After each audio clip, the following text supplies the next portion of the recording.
A sells his bike to B at 10% loss. B sells the bike to C for rupees 54,000 at a gain of 20%. The cost price of A equals to, see this problem, A to B lost 10%, B to C gained 20%, and C's CP is 54,000. So let CP to A equals to rupees X. So selling price of A equals to cost price of B, right? He is sold. Selling price of A equals to CP of B. 90x upon 100. Why 90x? See, he has sold at 10% loss. It means 100 minus 10 is 90. 90 into x upon 100, that is equal to 0.9x. So that is SP of A and CP of B.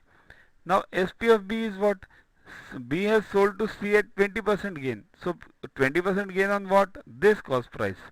So CP plus profit. So what is CP? 0.9x for B. And what is profit?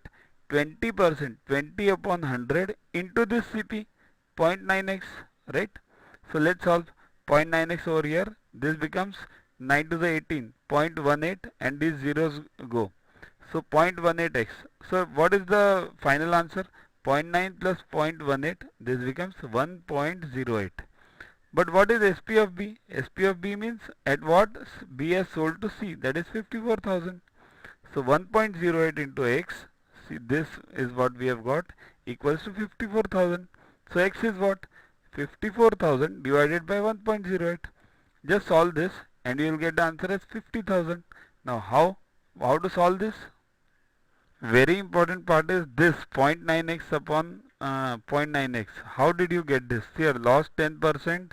So 100 minus 10 is 90. 90 upon 100 into x, that is a CP.